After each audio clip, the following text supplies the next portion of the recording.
संपूर्ण खबर को रत्नभंडार रहस्य खोलिब भितर भंडार खोली सबु अलंकार हिसाब किताब हेब ताहले कौन एठी सरीजीव रत्नभंडार रहस्य ना रत्नभंडार रहस्य आहुरी अछि ए प्रश्नर उत्तर देइछंती जगन्नाथ संस्कृति गवेषक तथा साहित्यिक डॉक्टर विभुध रंजन रत्नभंडार संपर्क में जो तथ्य कहिछंती ताहा ई रहस्य को आहुरी बढ़ाई देइछि। डॉक्टर विभुध रंजन को मतरे विश्व देवता जगन्नाथ को तत्कालीन उत्कलीय राजा माने राजा बोली मानुथिले तेणु सेमाने राज्य जय करी जेते सबु हीरा लीला मोती माणिक्य भली धन संपत्ति आणुथिले से सबुकु महाप्रभु श्री जगन्नाथ को अर्पण करी रत्न भंडार रे साइती रखुथिले। तेणु रत्न भंडार टन टन सुना अछि। ता छड़ा श्रीमंदिर भितरे गोटे रत्न भंडार नुहे अनेक रत्न भंडार अछि। रत्न भंडार को नहीं एमिति अनेक चांचल्यकर तथ्य रखिछंती डॉक्टर विभुध रंजन।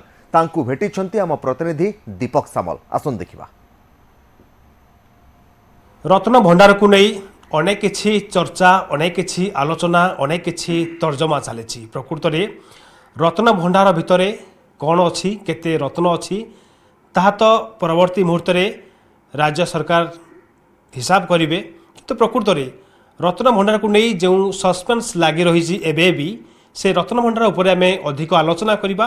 आम सहित अच्छा डॉक्टर विभुध रंजन जी कि लेखक स्तंभकार तथा जगन्नाथ प्रेमी।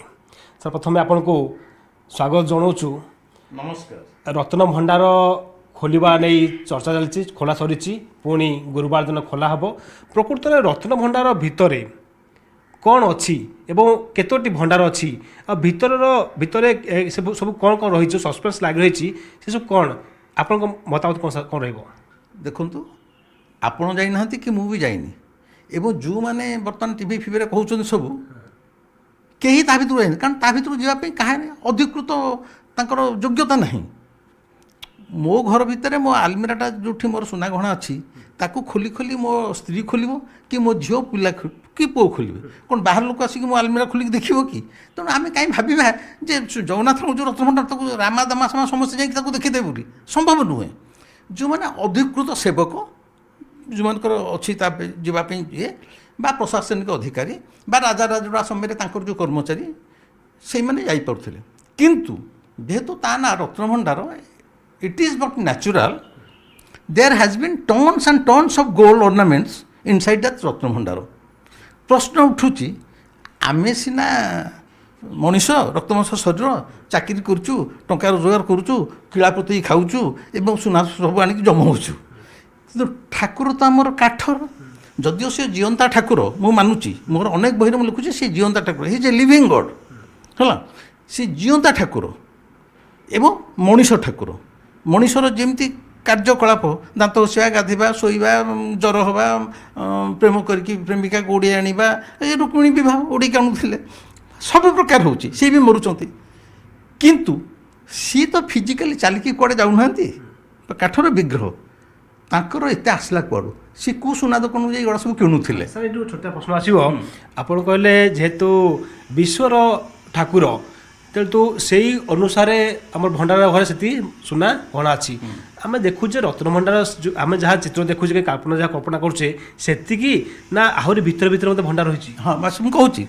टिके खाली टिके आप खाली माने मुझे क्लारीटी करदेवाई खाली कहूँ तेणु जो क्वेश्चन आसला एत सुना गणा आसला कौड़ कौन अतीत आम उत्कल राजा मैंने युद्ध कर जिते राज्य जय करुले जो राजाटी हारी जाऊला पराजय स्वीकार करुला सी तार स्वर्ण मुकुट जोटा पिंधि सेटा नहीं कि विजयी राजा पाखे माने उत्कल राजार पाद तले थोई देउथला that is the symbol of surrender जे मु हारी गली पराजय स्वीकार कली।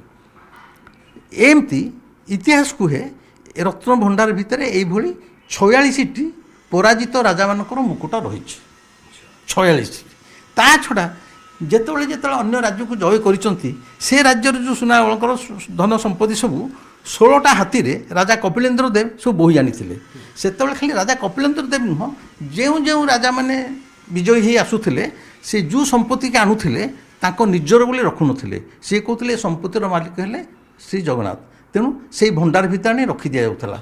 तेणु जगन्नाथ रत्न भंडार ये विगत 1000 वर्ष भितर धीरे धीरे धीरे धीरे बढ़िया लगी सी को दुकान जाए किणा पड़नी है ଆଚ୍ଛା ଆପଣ ଆଉ ଗୋଟେ ପ୍ରଶ୍ନ ପଚାରିଲେ ଯେ ସେ ଆମେ ଯାହା ସାଧାରଣ ଜାଣୁଛେ କେତେଟା ରତ୍ନଭଣ୍ଡାର ତା ଭିତରେ ଅଛି। ଦେଖନ୍ତୁ ଏବେ ଖାଲି କୁହାହେଉଛି ଗୋଟେ ବାହାର ରତ୍ନଭଣ୍ଡାର ଭିତର ରତ୍ନଭଣ୍ଡାର। ବାହାର ରତ୍ନଭଣ୍ଡାରରେ ଯେଉଁ ଜିନିଷ ଥାଏ ବର୍ଷକରେ ଠାକୁରଙ୍କର ଯାହା ଯାହା ନୀତି ପ୍ରତିଦିନ ଦରକାର ହୁଏ ସେଇଗୁଡ଼ାକ ଥାଏ। ଏପରିକି ପରଦିନ ସୁନାବେଶ ହେବେ ଠାକୁର, ସୁନାବେଶର ଯେତେ ସ୍ୱର୍ଣ୍ଣ ଅଳଙ୍କାର ସେଗୁଡ଼ା ସେଇ ବାହାର ରତ୍ନଭଣ୍ଡାରରେ ଅଛି।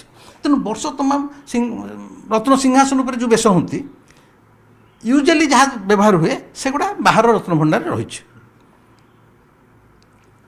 କିନ୍ତୁ ଭିତର ରତ୍ନଭଣ୍ଡାରରେ କ'ଣ ହେଲା, ଭିତର ରତ୍ନଭଣ୍ଡାରରେ ଆଉ ଯେଉଁ ଅତ୍ୟଧିକ ଯେଉଁ ମହଣ ମହଣ ସୁନା ଗାଣ୍ଠି ଯାହା ସବୁ ଅଛି ଯେଉଁଗୁଡ଼ାକ ବର୍ଷ ତମାମ ମଧ୍ୟ ବ୍ୟବହାରରେ ଆସେ ନାହିଁ। ଆପଣଙ୍କ ସ୍ତ୍ରୀର 15 ଭରି ସୁନା ଥିବ, ସେ କ'ଣ ପ୍ରତିଦିନ 15 ଭରି ସୁନା ପକେଇକି ରୋଷେଇ କରୁଛି ବୁଲୁଛି କି? ସେ କିଛି ନେଇକି ରଖିଦେଇଛି ଆଲମିରାରେ, ବା ଆଜିକାଲି ଆମେ କ'ଣ କରୁଛେ ତାକୁ ନେଇକି ଆମେ ରଖିଦେଉଛେ ଲକରରେ। ଯାହା ଦୈନନ୍ଦିନ ବ୍ୟବହାର କରୁଛେ ତାକୁ ଆମେ ଘରେ ରଖିଛେ।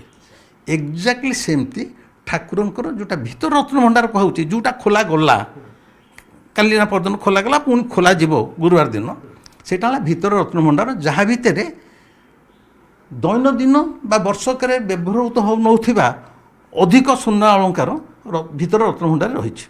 ଆମର ସବୁବେଳେ ଏଇ ଯୋଡ଼ିଏ ଭଣ୍ଡାର ଭିତରେ କଥା ଚାଲିଛି, କିନ୍ତୁ ଠାକୁରଙ୍କର କ'ଣ ଏଇ ଯୋଡ଼ିଏ ଭଣ୍ଡାର ଭିତରେ ସୀମିତ କି? ନା, 1962ରେ ଯେତେବେଳେ ରତ୍ନଭଣ୍ଡାର ଖୋଲା ଯାଇଥିଲା, ଅତୀତରେ ଖୋଲାଯାଇଛି, 1803ରେ ଖୋଲାଯାଇଛି ଗ୍ରୋମୋର ସାହେବଙ୍କ ସମୟରେ, ବ୍ରିଟିଶ ସମୟରେ। ତାପରେ 1926ରେ ଖୋଲାଯାଇଛି, 1962ରେ ଖୋଲାଯାଇଛି, 1978ରେ ଶେଷରେ ଖୋଲାଯାଇଛି। 1962ରେ ଯେତେବେଳେ ଖୋଲା ହେଇଥିଲା ସେତେବେଳେ ମୁଁ ପଞ୍ଚମ ଷଷ୍ଠରେ ପଢ଼ୁଛି, ମୋର ସ୍ପଷ୍ଟ ମନେ ବି ଅଛି।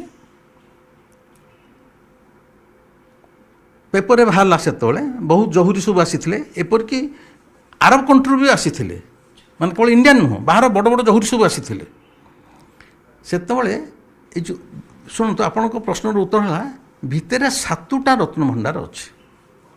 7ଟା, ଏଇ ଯେଉଁ 7ଟା ରତ୍ନଭଣ୍ଡାର ଅଛି, ବାହାର ରତ୍ନଭଣ୍ଡାର ଛାଡ଼ି ଦିଅନ୍ତୁ, ଏବେ ଅଛି ଆଉ ଗୋଟେ ଏଇନେ ଖୋଲା ହେଲା। ଏଇ ଯେଉଁ ଗୋଟେ ଖୋଲା ହେଲା ଆପରେ ଆହୁରି 6ଟା ଅଛି।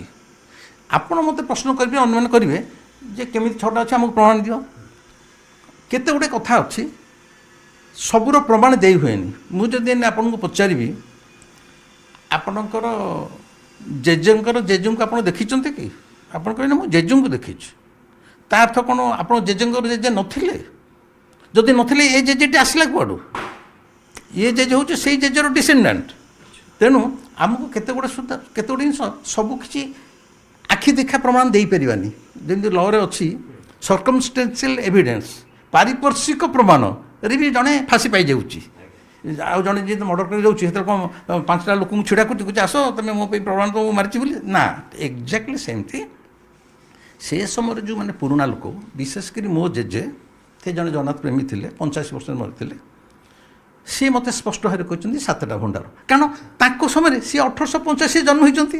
1885 ମାନେ 1926ର ରତ୍ନଭଣ୍ଡାର ଖୋଲା ବିଷୟ ସେ ଦେଖିଛନ୍ତି ଟୋକା, 1962 ବି ଦେଖିଛନ୍ତି, 1978 ବି ଦେଖିଛନ୍ତି, ମାନେ ବୁଝୁଛନ୍ତି ତ? ନା, 1978 ଦେଖିଛନ୍ତି, 1970ରେ ଚାଲି ଯାଇଛନ୍ତି।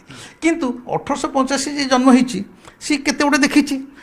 ତାଙ୍କ ସମୟରେ ସିଏ ଖବରକାଗଜ ପଢ଼ୁଥିବେ, ଏନେ ଯେମିତି ଉଠୁଛି ପଡ଼ୁଛି ସଂସାର, ରତ୍ନଭଣ୍ଡାର ତାଙ୍କ ଭଳି ସେମିତି ପଢ଼ୁଥିବ, ଯାହା ବି ପଢ଼ୁଥିବ। ତେଣୁ ଆମକୁ ତାଙ୍କ କଥାକୁ, ଆମ ପୂର୍ବପୁରୁଷଙ୍କ କଥାକୁ ବି, ଆମର ଜେଜେଅଜାଙ୍କ କଥାକୁ ଗ୍ରହଣ କରିବା କ'ଣ ବାଧ୍ୟ, କାରଣ ସେମାନେ ଆଉ ନାହାନ୍ତି ଏନେ, କିନ୍ତୁ କହିକି ଯାଇଛନ୍ତି। ଆଉ ବିଶେଷ କରି 1962ରେ ଯେତେବେଳେ ମୁଁ କହୁଛି ମୁଁ ପଞ୍ଚମ ଷଷ୍ଠରେ ପଢ଼ୁଥିଲି, 3ଟା ରତ୍ନଭଣ୍ଡାର ଖୋଲା ଯାଇପାରିଥିଲା। ଏଇ ଭିତର ରତ୍ନଭଣ୍ଡାର ଯେଉଁଟା ଖୋଲା ହେଇଛି ସେଇଟା, ତାପରେ ଆଉ 2ଟା। ତାର ତ ଆପଣ ତ ବର୍ତ୍ତମାନ ଜାଣିଲେ ଏଇ ଯୋଡ଼ିଏ ରତ୍ନଭଣ୍ଡାର ଏଇଟା ସୀମିତ ନୁହଁ, 3ଟା ପରେ ଆଉ ରହିଥିଲା 4ଟା। ତାହେଲେ ସେଇ ଯେଉଁ 4ଟା କାହିଁକି ଖୋଲା ଯାଇପାରିଲା ନା, ତୃତୀୟ ରତ୍ନଭଣ୍ଡାର ଖୋଲି ସାରିଲା ପରେ ଯେତେବେଳେ ଚତୁର୍ଥ ଖୋଲିବାକୁ ସେମାନେ ଚେଷ୍ଟା କରନ୍ତି, ଆଦୌ ତ ଖୋଲିଲା ନାହିଁ। ସେ କେଉଁ କାଳରୁ ମାନେ ଜଙ୍କ୍ ଖାଇ ସେ ତାଲା କ'ଣ, ସେଇଟା ବଡ଼ କଥା ନୁହଁ। ପ୍ରକୃତରେ ସୁ ସାପ ଗର୍ଜନ ଶୁଭିଲା, ମାନେ ଏଭଳି ଭାବରେ ଗର୍ଜନ ଶୁଭିଲା, ଏମାନେ ଭୟ ପାଇଲେ। କାରଣ 3ଟା ରତ୍ନଭଣ୍ଡାର ଖୋଲା ସରିଛି, ଏବଂ ଆଉ ଖୋଲିବା ଦରକାର ନାହିଁ, ଅଛି ଭଣ୍ଡାର, ତା ପଛକୁ ଯେଉଁ ତାଲା ଲାଗିଛି, ରୁମ୍ ଲାଗିଛି, ସବୁ ଅଛି, କିନ୍ତୁ ଆଉ ଖୋଲିବା ଦରକାର। ଆପଣ କହିଲେ ତା ପଛ ତାଲା ଲାଗିଛି, ଆମେ ଦେଖୁଛୁ ମନ୍ଦିରର ଯାହା ରହିଛି ସେଇଠି କେମିତି ସେ ରତ୍ନଭଣ୍ଡାର ରହିଛି, ତଳକୁ ତଳ ରହିଛି ନା କେଉଁ ପାଖରେ ରହିଛି କେମିତି ସାର୍? ଆଚ୍ଛା ନାଇଁ, ଆପଣ ଏକଦମ ଭଲ ପ୍ରଶ୍ନଟେ କରିଛନ୍ତି। ଏଇଟା ସ୍ୱାଭାବିକ ମନ ଭିତରେ ଗୋଟେ ଆସିବ ଯେ ଏଇ ସାତଟା ଭଣ୍ଡାର କେଉଁଠି ଆମେ କାହିଁ ଦେଖିପାରୁନୁ। ସେଇଟା ହେଇଛି କ'ଣ ଯେ ବାହାର ରତ୍ନଭଣ୍ଡାର ପରେ ଭିତର ରତ୍ନଭଣ୍ଡାର, ଭିତର ରତ୍ନଭଣ୍ଡାରଠୁ ଆଉ ବାକି 6ଟା ରତ୍ନଭଣ୍ଡାର ଅଣ୍ଡରଗ୍ରାଉଣ୍ଡ, ମାଟି ତଳେ। ମାଟି ତଳେ ମାନେ ମାଟି ତଳେ ସେ ଖେଳି ହେଇକି ଅଛି, କିନ୍ତୁ ଆମେ ଦେଖିପାରୁନେ। କାହିଁ ଦେଖିପାରୁନେ? ଆମେ ଲକ୍ଷ୍ମୀଙ୍କ ମନ୍ଦିରରୁ ଯେତେବେଳେ ଜଗନ୍ନାଥଙ୍କ ମନ୍ଦିରକୁ ଆସୁଛେ, ଯାହାକୁ ପାଟ ଅଗଣା କୁହାଯାଉଛି, ଯେଉଁ ପଥର ଉପରେ ଆମେ ଆସୁଛେ, ସେଇ ଯେଉଁ ଅଗଣାଟା ହେଉଛି ଏଇ ଯେଉଁ ଅଣ୍ଡରଗ୍ରାଉଣ୍ଡରେ ଯେଉଁ ଭଣ୍ଡାର ଗୁଡ଼ାକ ଅଛି ତା'ର ଛାତ। ଆମେ ଛାତ ଉପରେ ଯିବା ଆସିବା କରୁଛେ। ଏଇ ଯେଉଁ 6ଟା ରତ୍ନଭଣ୍ଡାର ମାଟି ତଳ ଅଛି, ତାର ଯେଉଁ ଛାତଟା, ଆମେ ଛାତ ଉପରେ ଯିବା ଆସିବା କରୁଛେ, ଯେଉଁଟା ପାଟ ଅଗଣା, ଯାହା ଉପରେ ଶହ ଶହ ଲକ୍ଷ ଲକ୍ଷ ଲୋକ ଯିବା ଆସିବା କରୁଛନ୍ତି। ସେଗୁଡ଼ା ସବୁ ଅଣ୍ଡରଗ୍ରାଉଣ୍ଡ ଅଛି। ଏବଂ ଅଣ୍ଡରଗ୍ରାଉଣ୍ଡ ଅଛି ବୋଲି ମଧ୍ୟ ଆମର ଯେଉଁ ପୂର୍ବତନ ସହ ପ୍ରଶାସକ ରବୀନ୍ଦ୍ରନାରାୟଣ ମିଶ୍ର, ସିଏ ତ ଏବେ ଯାଇଛନ୍ତି, ସେଇ 2-3 ବର୍ଷ ତଳେ ଯାଇଛନ୍ତି। ସେ ମନ୍ଦିର ସହ ପ୍ରଶାସକ ଥିଲେ। 1978 ମସିହାରେ ଯେତେବେଳେ ରତ୍ନଭଣ୍ଡାର ଖୋଲା ଯାଇଥିଲା, ସେ ନିଜେ ଭିତରକୁ ଯାଇଥିଲେ, ଭିତର ରତ୍ନଭଣ୍ଡାରକୁ। ସେ ବୁଢ଼ା ଲୋକ ଏବେ ଯାଇଛନ୍ତି, ଜଗନ୍ନାଥ ପ୍ରେମୀ, ବହି ଲେଖିଛନ୍ତି। ମିଛ କାହିଁ କହିବେ? କ'ଣ ତାଙ୍କର ସେତେବେଳେ ମିଛ କରିବାର ଆବଶ୍ୟକତା କ'ଣ? ସେ ନିଜେ କହିଛନ୍ତି ଯେ ଆମେ ଯେଉଁ ରତ୍ନଭଣ୍ଡାର ଗଲି, ତା ଭିତରେ ଦେଖିଲି ଗୋଟେ ସୁଡ଼ଙ୍ଗ ଅଛି। ସେ ସୁଡ଼ଙ୍ଗଟା ଫେରେ କୁଆଡ଼େ ଯାଇଛି? ସେ ସୁଡ଼ଙ୍ଗଟା କୁଆଡ଼େ ଯାଇଛି କ'ଣ ବୁଝୁଛନ୍ତି ତ? ତେଣୁ ସେ ସୁଡ଼ଙ୍ଗ ଉପରେ ମଧ୍ୟ ଆପଣ ତାକୁ ଗୁଜବ କହିପାରନ୍ତି, ଲୋକ କଥା କହିପାରନ୍ତି, କାହାଣୀ କହିପାରନ୍ତି, କିମ୍ବଦନ୍ତୀ କହିପାରନ୍ତି। କାରଣ ଯେତେବେଳେ ଗୋଟେ ଗୋଟେ ରହସ୍ୟ ସବୁଦିନ ପାଇଁ ରହସ୍ୟମୟ ହୋଇ ରହିଯାଏ, ତା ପଛରେ ସମୟ ସ୍ରୋତରେ ବହୁ କିଛି କିମ୍ବଦନ୍ତୀ, ଗୁଜବ, ଲୋକ କଥା, କାହାଣୀ ଆପେ ଆପେ ଯୋଡ଼ି ହୋଇଯାଏ। ଏଇଟା ମଧ୍ୟ ସ୍ୱାଭାବିକ। ଯେଉଁ ରହସ୍ୟଟା ଫିଟିବନି, ସେ ରହସ୍ୟକୁ ନେଇ କିଏ କେତେ ପ୍ରକାର କଥା କହିବେ, ନୁହେଁ କି? ଯେମିତି ଏବେ ଅନେକ କହୁଛନ୍ତି, ସେ ବାଦମାନେ କହୁଛନ୍ତି ତା ଭିତରେ କୋକିଶାଳୀ ବହୁତ ଅଛନ୍ତି, ତା ଭିତରେ ମଣିଷ ମୁଣ୍ଡ ଅଛି, ଖପୁରି ବାହାରିଯିବ, ହେଲା। ସେ ଯାଇଛନ୍ତି, ଦେଖିଛନ୍ତି, କହୁଛନ୍ତି। ତେଣୁ ଏଇଟା ସ୍ୱାଭାବିକ। ତେଣୁ ରବୀନ୍ଦ୍ରନାରାୟଣ ମିଶ୍ର କହିଲେ, ସହ ପ୍ରଶାସକ, 1978 ଯେତେବେଳେ ଭିତର ରତ୍ନଭଣ୍ଡାରକୁ ଯାଇଥିଲେ, ଯେ ତା ଭିତରେ ଗୋଟେ ସୁଡ଼ଙ୍ଗ ଥିଲା। ଏବଂ 1926ର ଯେଉଁ ଯାଇଥିଲେ, ରବୀନ୍ଦ୍ରନାରାୟଣ ମିଶ୍ର କହିବା କଥା, ତାଙ୍କ କଥାକୁ ମୁଁ ଉଦ୍ଧାର କରୁଛି, ସେ ସୁଡ଼ଙ୍ଗଟା କୁଆଡ଼େ ଯାଇଛି ଭାଇ? ସେଥିପାଇଁ କ'ଣ କଲେ ନା, ସେଇ ସମୟରେ ଗୋଟେ ବଡ଼ ଶିକା ଅଣାଗଲା। ଶିକା ଆପଣ ଜାଣିଛନ୍ତି, ଆମେ ଚାଳରେ ସବୁ ଟଙ୍ଗେଇ ଥାଉ। ଗୋଟେ ବଡ଼ ଦୌଡ଼ିର ଶିକା ଅଣାଗଲା, ତା ଭିତରେ ଗୋଟେ ମଣିଷକୁ ବସି ଦିଆଗଲା, ତା ହାତରେ ଗୋଟେ ମଶାଲ ଧରେଇ ଦିଆଗଲା। ସେତେବେଳେ ସେ ଏଇଥର ରତ୍ନଭଣ୍ଡାରକୁ ଯାଇଛନ୍ତି, ମାନେ ସାଇନ୍ସ ଡେଭଲପ୍ କରିଯାଇଛି, ବିରାଟ ଫ୍ଲାସ୍ ଲାଇଟ୍ ଦୁନିଆ କଥା ଧରି ଯାଇଛି। ସେତେବେଳେ ତ ଗୋଟେ କିଛି ନଥିଲା ଭାଇ, କେବଳ ମଶାଲ ନହେଲେ ଦୀପ। ମଶାଲଟା ଧରେଇ ଦିଆଗଲା, ଉପରୁ 2-4 ଜଣ ସେ ଦୌଡ଼ଟାକୁ ଧଇଲେ। ସେ ଶିକାଟା ଧୀରେ ଧୀରେ ସେ ସୁଡ଼ଙ୍ଗ ଭିତରେ ପଶିଲା। ଦେଖିଆ ସେ ସୁଡ଼ଙ୍ଗଟା କେତେ ବାଟ ଯାଇଛି, କ'ଣ ଯାଇଛି। କେତେ ସମୟ ପରେ ହଠାତ୍ ଦେଖିଲା ତାକୁ ହାଲକା ଲାଗିଲା ଉପରଟା। ଇଏ କହିଲେ ଲୋକଟା ତ ବସିଥିଲା, ଏତେ ଓଜନ ଲାଗୁଥିଲା, ଆମେ ଧୀରେ ଧୀରେ ଛାଡ଼ୁଥିଲୁ, ହଠାତ୍ କ'ଣ ହାଲକା ହେଇଗଲା, କ'ଣ ହେଲା? ସେ ସନ୍ଦେହରେ ପୁଣି ଟେକିଲା ବେଳକୁ ସେ ମଣିଷଟା କୁଆଡ଼େ ଗଲା ବର୍ତ୍ତମାନ ଯାଏ ତା'ର କିଛି କୌଣସି ଇତିହାସର କିଛି ନାହିଁ। ସେ କୁଆଡ଼େ ତାର ମିଳେଇ ଯାଇଛି ତା ଭିତରେ, ସୁଡ଼ଙ୍ଗ ଭିତରେ, ହେଲା। କିନ୍ତୁ 3ଟି ମୃତ ପାରା ସେ ଶିକା ଭିତରେ ପଡ଼ିକି ଥିଲେ, ହେଲା। ଏଇ ଯେଉଁ ରହସ୍ୟ, ଇଏ ରହସ୍ୟ ହେଇକି ରହିଗଲା। ଭାଇ, ଜଗନ୍ନାଥ ହେଲେ ଜଣେ ରହସ୍ୟମୟ ଠାକୁର। ଆପଣ ମୁଁ ଆମର ସୀମିତ ଜ୍ଞାନ, ସୀମିତ ବୁଦ୍ଧି, ଏଇ ବହି ଯୋଡ଼େ 3ଟା ପଢ଼ି ଦେଇକି ଆମେ ଯେଉଁ ବହୁତ ବଡ଼ ବଡ଼ କଥା କହୁଛୁ, ସବୁ ମନକୁ ମନ ଗବେଷକ କହୁଛୁ। ଭାଇ, ଜଗନ୍ନାଥଙ୍କ ଉପରେ କିଏ ଗବେଷକ କରିବ? କି ତାଙ୍କୁ ଜାଣିବା ପାଇଁ 100 ଜନ୍ମ ଚାଲିଯିବ, କିନ୍ତୁ ସେ ଜଣେ ରହସ୍ୟମୟ ଠାକୁର। ତେଣୁ ସେ ସୁଡ଼ଙ୍ଗ, ବର୍ତ୍ତମାନ ହୁଏତ ଆପଣଙ୍କ ମନରେ 100 ପ୍ରଶ୍ନ ଆସିପାରେ, ସେ ସୁଡ଼ଙ୍ଗଟା କାହିଁକି? ଏ ଗୋଟିଏ ସୁଡ଼ଙ୍ଗ ନାହିଁ ରେ ଭାଇ। ମନ୍ଦିର ଭିତରେ ଆପଣ ମୋ ସାଙ୍ଗରେ ଗଲେ, ମୁଁ ଏନେ ଆଖି ଆଗରେ ଆପଣଙ୍କୁ ଆଉ ଗୋଟେ ସୁଡ଼ଙ୍ଗ ଦେଖାଇଦେବି, ଯାହାକୁ କୌଣସି ଦର୍ଶକ ଦେଖିପାରୁନାହାନ୍ତି। ବର୍ତ୍ତମାନ ମନ୍ଦିର ଭିତରେ ଗାଇଡ଼ କରୁଥିବା ଲୋକ ମଧ୍ୟ ଜାଣୁନାହାନ୍ତି। ବର୍ତ୍ତମାନ ବଡ଼ ଚେଙ୍ଗଡ଼ ଟୋକା ଯେ ସେ କ'ଣ ଜାଣିବେ? କିନ୍ତୁ ଆପଣ ଯଦି ମୋ ସାଙ୍ଗେ ଯିବେ, ମୁଁ କାଲି ଆପଣଙ୍କ ସ୍ପଟ୍ରେ ଛିଡ଼ା ହେଇକି ସୁଡ଼ଙ୍ଗ ଦେଖାଇଦେବି। ଏଇସବୁ ସୁଡ଼ଙ୍ଗ କାହିଁ ଥିଲା? ଆପଣମାନେ ସବୁ ପାଠ ପଢ଼ିଛନ୍ତି, ଜାଣିଛନ୍ତି। ପୁରୀ ମନ୍ଦିରକୁ 17 ଥର ବିଦେଶୀ ଆକ୍ରମଣ ହୋଇଛି। ମୋଗଲ ଆଫଗାନମାନେ ଆସିଛନ୍ତି। କାହିଁକି ଆସିଛନ୍ତି? କ'ଣ ମାନେ ଆସିକି ଆମ ଠାକୁରଙ୍କୁ ଗେଲ କରିବାକୁ? ଲୁଣ୍ଠନ ଯେଉଁମାନେ କରିବାକୁ ଆସନ୍ତି କେବଳ ସମ୍ପତ୍ତି ନେବା ପାଇଁ, ଯେମିତି ସୋମନାଥ ମନ୍ଦିରକୁ ଲୁଣ୍ଠନ କରିଥିଲେ। ଏଇ ଯେଉଁ ସମ୍ପତ୍ତି ନେବାକୁ ଯେତେବେଳେ ଆସିବେ ସିଂହଦ୍ୱାର ବାଟେ ପଶିବେ। ଏମାନେ କ'ଣ ତାଙ୍କ ରତ୍ନ ଯେତେ ସୁନା ଗହଣା ଧର ଗୋଟେ କିଏ ଚୋର ପଶି ଆସିଲାଣି ମୁଁ ସାଙ୍ଗେ ସାଙ୍ଗେ ମୋର ଏ ରେଡ଼ିଓଟାକୁ ନେଇକି ଚାଲିଯିବି, ରେଡ଼ିଓଟାକୁ ଧରିକି ଆଉ ଗୋଟେ ବାଟରେ ଦୌଡ଼ିବି ଆଉ କ'ଣ, ଯଦି ସିଏ ଯେଉଁ ପଟେ ପଶୁଛି ମୁଁ ସେଇ ପଟେ ବାହାରିବି, ସେ ତ ମାରିବ। ତେଣୁ ଫେରେ ଶୁଣିଛନ୍ତି ଯେତେବେଳେ ବିଦେଶୀ ଆକ୍ରମଣ ହେଇଛି ଠାକୁର ଆମର କେତେବେଳେ ଚିଲିକାରେ କେତେବେଳେ ସୋନପୁରରେ ପାତାଳି ହେଇଛନ୍ତି, ଯେଉଁ ପଟେ ପଶୁଛନ୍ତି ଯଦି ସେଇପଟେ ଜଗନ୍ନାଥଙ୍କୁ ଧରିକି ଆସିଥାନ୍ତେ ତାହେଲେ ପାତାଳି କେତେବେଳେ ହେଇଥାନ୍ତେ, ଚିଲିକାରେ କେତେବେଳେ ଡଙ୍ଗାରେ ବସିଥାନ୍ତେ କେତେବେଳେ। ତା ଅର୍ଥ ମନ୍ଦିର ଭିତରେ ଏଭଳି ସବୁ ସୁଡ଼ଙ୍ଗର ବ୍ୟବସ୍ଥା କରାହେଇଛି, ଏପଟେ ପଶିଲେ ଶତ୍ରୁ ସେପଟେ ଗାୟବ ଜଗନ୍ନାଥ, ଏପଟେ ପଶିଲେ ଶତ୍ରୁ ମାଲ ଫାଙ୍କା, ଭଣ୍ଡାର ଖୋଲିବାକୁ ମାଲ ନାହିଁ, ବୁଝୁଛ ତ? ଏଇଟା ନ୍ୟାଚୁରାଲ ହେଉଛି ନା ନାହିଁ, ଆକୁ ଆପଣ ମୁଁ ଦେଖିବା ଦରକାର ନାହିଁ। ଏମିତି ଅନେକ ସୁଡ଼ଙ୍ଗ ଅଛି ହେଲା, ଏଇଗୁଡ଼ା ହେଉଛି ତା'ର ରହସ୍ୟ। ତେଣୁ ଖାଲି ଆମେ ଆଜି ରତ୍ନଭଣ୍ଡାର ଖୋଲାଯାଉଛି ବୋଲି ସାମୟିକ ଉତ୍ତେଜନା, ଏ ଟେମ୍ପୋରାରୀ ଏକ୍ସାଇଟମେଣ୍ଟ ମୁଁ ଯାହା ଫିଲ୍ କରୁଛି, ମୁଁ ଦେଖୁଛି ଏ ବହୁତ କଥା ସବୁ ନାହିଁ ଭାଇ। ଆମେ ଯଦି ସିନ୍ସିୟରଲି ଠାକୁରଙ୍କୁ ଭଲ ପାଉଛେ, ଇଏ ଯଦି ଆମର ଆରାଧ୍ୟ ଆସ୍ଥା ଅସ୍ମିତା ଆଉ ଆରାଧ୍ୟର ଠାକୁର ଯଦି ଇଏ ରତ୍ନଭଣ୍ଡାର ଖୋଲିଯାଉ ଠିକ୍ ଅଛି, କିନ୍ତୁ ମୁଁ ସରକାରଙ୍କୁ ଅନୁରୋଧ କରିବି ଆନ୍ତରିକତାପୂର୍ଣ୍ଣ ଥିବା ଯେଉଁମାନେ ପ୍ରକୃତରେ ଜଗନ୍ନାଥଙ୍କୁ ଭଲ ପାଉଛି କିଛି ଲୋକଙ୍କୁ ଧରି ଗୋଟେ କମିଟି ଗୋଟେ ଇଏ କରି ଆଖ ଉପରେ ରିସର୍ଚ୍ଚ ହୁଅନ୍ତା, ମନ୍ଦିର ଭିତରେ କ'ଣ କ'ଣ ସବୁ ଗୁପ୍ତ ଜିନିଷ ଅଛି, ମନ୍ଦିର ଭିତରେ କ'ଣ କ'ଣ ରହସ୍ୟ ଜିନିଷ ଅଛି ମଣିଷ ଜାଣୁନି। ସେ ସମୟରେ ଆର୍କିଟେକ୍ଚରାଲ ଡିଜାଇନ୍ ସେତେବେଳେ କେମିତି ତିଆରି ହେଇଥିଲା, ଏଡ଼େକେ ମନ୍ଦିର ଭିତରେ ଏତେ ସୁଡ଼ଙ୍ଗ ଆପଣ ଜାଣିଛନ୍ତି। ସେ ସୁଡ଼ଙ୍ଗ ଭିତରେ ଗଲେ ଜଣେ ଠାକୁରଙ୍କୁ ଧରି ପଶିଯିବ, ଏପଟେ ପଶୁଛନ୍ତି କେତେବେଳେ ଆମ ଜଗନ୍ନାଥଙ୍କୁ କେହି ପାଇନାହାନ୍ତି। 17 ଥର ଆକ୍ରମଣରେ କେତେବେଳେ ରଣପୁର କେତେବେଳେ ଅମୁକ କେତେବେଳେ କେଉଁ ପାହାଡ଼ କେମିତି ଚାଲିଯାଆନ୍ତି ଏତେ ଜଲ୍ଦି ସେ ସୁଡ଼ଙ୍ଗ ବାଟେ। ଏନେ ଯେଉଁ ସୁଡ଼ଙ୍ଗ କଥା ମୁଁ ଆପଣଙ୍କୁ ଗୋଟେ କହିଲି ଯେ ଗୋଟେ ଅଛି ବୋଲି ଦେଖେଇ ହେବ, ସେଇଟା ସେ ସୁଡ଼ଙ୍ଗ ଭିତରେ ପଶିଗଲେ ମାଟି ତଳେ ତଳେ ତଳେ ହେଇଛି, ଆପଣ ଲୋକନାଥ ଘାଟଟି ଉଠିଯିବେ, ବ୍ରହ୍ମଗିରିଟି ଉଠିଯିବେ, ମାନେ 10-15 ମାଇଲ ସେଟା ସୁଡ଼ଙ୍ଗ ତା ଭିତରେ ଅଛି। ସେଗୁଡ଼ା କ'ଣ ଏକ୍ସପ୍ଲୋର କରିବା କଥା ନୁହଁ କି? ସରକାରଙ୍କର ଏଗୁଡ଼ା ଆମର ହେରିଟେଜ୍, ଏଗୁଡ଼ା ଆମର ଐତିହ୍ୟ। ଭିତରେ ଆହୁରି 7ଟା ରତ୍ନଭଣ୍ଡାର ଅଛି, ସେ 7ଟା ରତ୍ନଭଣ୍ଡାର ଅଛି, ତାହେଲେ କେତେ ସମ୍ପଦ ଥାଇପାରେ, କେତେ ସୁନା ଗହଣା। ବାସ୍ ସେଇଟାକୁ ଭାଇ ମୁଁ ଜହୁରୀ ନୁହଁ, ଆମେ କେବଳ ଅନ୍ଦାଜ କରିପାରିବା। ଆପଣ ଯଦି କହିବେ ହେଲା ସମୁଦ୍ର କୂଳରେ ଆପଣଙ୍କ ମୋର ଛିଡ଼ା ହେବା, ଆପଣ କହିବେ ଆପଣ ଆମେ ଆଖି ଆଗରେ ଦେଖୁଛେ ଏ ସମୁଦ୍ରର ଗଭୀରତାଟା କେତେ ହେଇଥିବ, ଯିଏ କହିବ ସେ ଗୋଟେ ମୂର୍ଖ ଅଜ୍ଞାନୀ ଆଉ ନିର୍ବୋଧତା ନୁହଁ କି। ତେଣୁ ଯେଉଁଠି ଏଇ ଗୋଟିଏ ରତ୍ନଭଣ୍ଡାର, ବାହାର ରତ୍ନଭଣ୍ଡାରରେ ଯେଉଁ ସୁନା ବେଶରେ ଠାକୁରଙ୍କର ଯେଉଁ ସୁନା ପିନ୍ଧିବେ ତାକୁ କହୁଛେ କେତେ ମହଣ,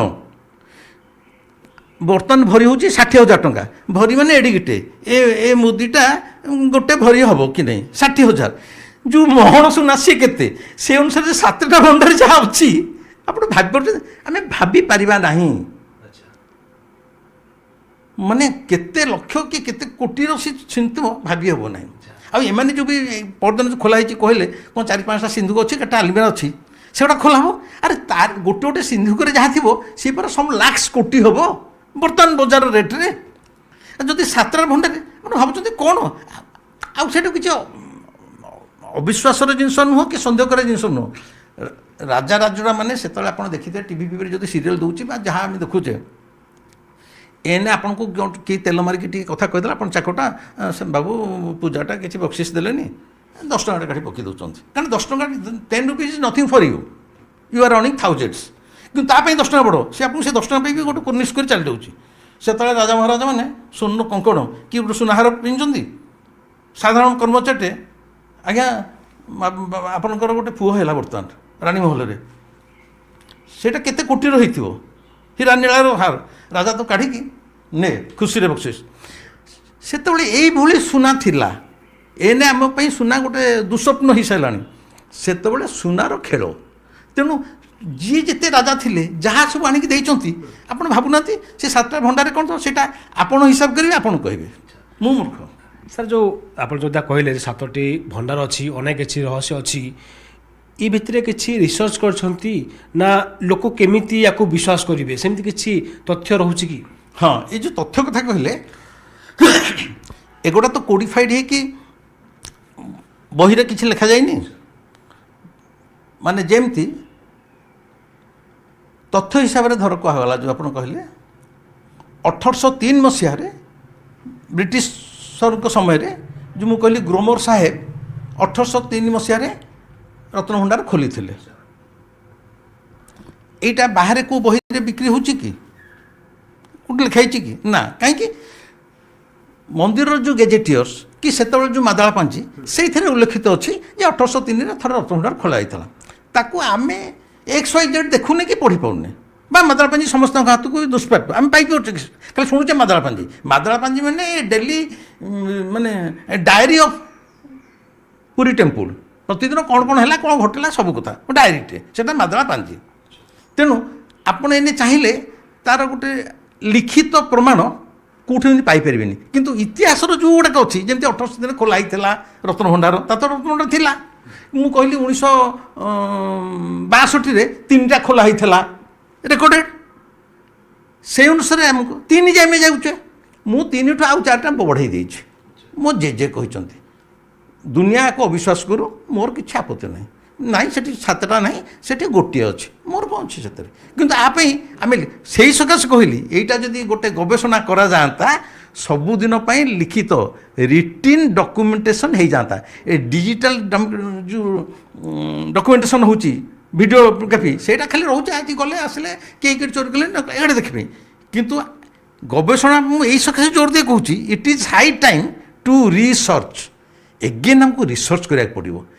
ଆମ ଜେଜେବାପା କ'ଣ ଥିଲେ ଆମ ଅତୀତଟା କ'ଣ ଥିଲା ଆମ ଠାକୁର କେମିତି ଥିଲେ ଠାକୁର ପାଖକୁ ଏତେ ସୁନାଗହଣା ଆସିଲା କୁଆଡ଼ୁ କେଉଁ ରାଜାମାନେ ହାରିଯାଇଥିଲେ ଏଇ ଯେଉଁ 46ଟା ମୁକୁଟ ଏଇ ପର୍ଯ୍ୟନ୍ତ ଯେଉଁ ଇଏରେ ଆସିଛି ସବୁ କ'ଣ ଅଛି 46ଟାରୁ ବର୍ତ୍ତମାନ 36ଟା ମୁକୁଟ ଅଛି 10ଟା ମୁକୁଟ ଗଲା କୁଆଡ଼େ 46ଟା ମୁକୁଟ ଥିଲା କେଉଁ ବହିରେ ଏମିତି ବାହାରୁନି ଏଇ କେବଳ ପଛ ରିପୋର୍ଟ ଅନୁସାରେ ଯେଉଁ ରତ୍ନଭଣ୍ଡାର ଖୋଲା ହେଇଥିଲା 1805ରେ ତାରି ଅନୁସାରେ ମଞ୍ଚ 46ଟା ଥିଲା କିନ୍ତୁ ଯେହେତୁ 6ଟା ଥିଲା 1805ରେ ବି ଆମର ଏ ବିଶ୍ୱନାଥ ରଥ ଜଜ୍ ନଥିଲେ କି ଏ ଯେଉଁ ଅରବିନ୍ଦ ପାଢ଼ୀ ବି ଆଡ଼ମିନିଷ୍ଟ୍ରେଟର ଥିଲା but he has to accept କାରଣ that is the fact finding of 1803 exactly ସେମିତି ଆଉ କ'ଣ।